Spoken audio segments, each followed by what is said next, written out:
ఇప్పుడు కొంతమంది SC, ST క్యాస్ట్‌కి సంబంధించిన వాళ్ళు క్రిస్టియన్స్‌గా కన్వర్ట్ అవుతుంటారు. క్రిస్టియన్స్‌గా కన్వర్ట్ అయిన తర్వాత గూడా ఈ ఎస్సీ, ఎస్టీ యాక్ట్ అనేది ఒకటుంది గదా! అది వర్తిస్తుందా వాళ్ళకి?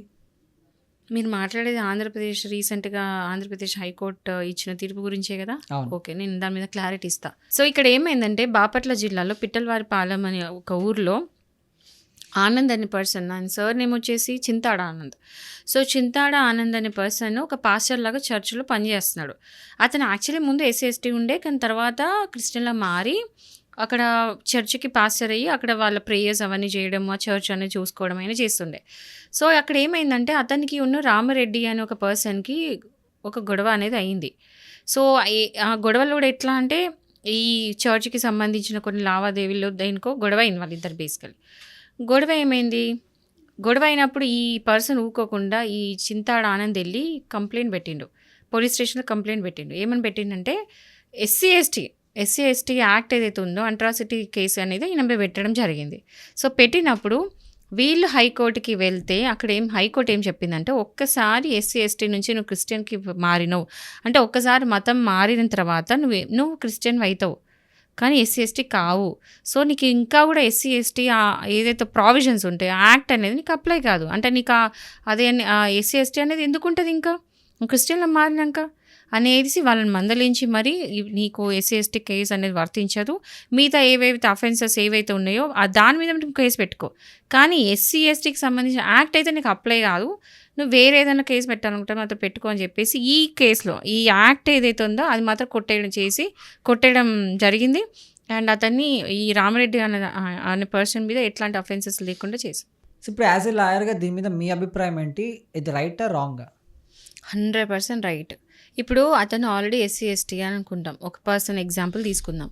ఆయన పుట్టడం ఒక క్యాస్ట్‌లో పుట్టిండు అయిపోయింది. ఎస్సీ, ఎస్టీ అయినా గానీ ఏ క్యాస్ట్ అయినా సరే ఇప్పుడు నేను ఎస్సీ, ఎస్టీ అంటలేను. ఏదో ఒక క్యాస్ట్‌లో పుట్టిండు అయిపోయింది. పెరిగిన తర్వాత అతను మతం మార్చుకోవాలనుకున్నాడు. సో, ఆ క్యాస్ట్‌ని మార్చుకొని, ఆ మతం మార్చుకొని ఒక క్రిస్టియన్ అయితే అతనికి క్రిస్టియన్ అక్కడి నుంచి వచ్చేవన్నీ అవైలబుల్ ఉండాలి.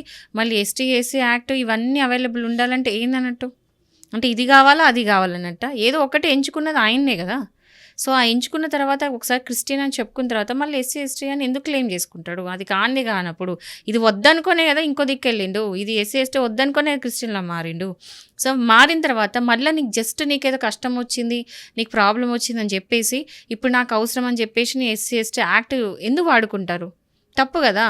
నీకు అంత ఎథికల్లీ నీకు అది గూడా ఎథికల్లీ గూడా తప్పు. ఎందుకంటే ఇప్పుడు నువ్వు క్రిస్టియన్‌లాగా ఉన్నప్పుడు క్రిస్టియన్ యాక్ట్ కిందకి పో. నువ్వు క్రిస్టియన్‌లాగా నేనైతే జనరల్‌గా అందరికీ ఎట్లాంటి అవైలబిలిటీస్ ఉన్నాయో జనరల్ పబ్లిక్ అట్లుండు. ఒక స్పెషల్‌గా ఎస్సీ యాక్ట్ ఎవరికైతే స్పెషల్‌గా ఎస్సీ, ఎస్టీ వాళ్ళకే ఉంది. ఎందుకుంది అంటే వాళ్ళు బ్యాక్వర్డ్ పీపుల్ అని జెప్పేసి వాళ్ళకి అట్రాసిటీస్ ఎక్కువైపోతున్నాయి రోజు రోజుకి. వాళ్ళకి అట్రాసిటీస్ నుంచి కాపాడాలని చెప్పేసి పెట్టిన యాక్ట్ అది. సో, అదంతా వదిలేసుకొని క్రిస్టియన్‌లా మారావు. మారిన తర్వాత నీకు ఇది, అది అంటే ఎట్లయితది? కాదు గదా!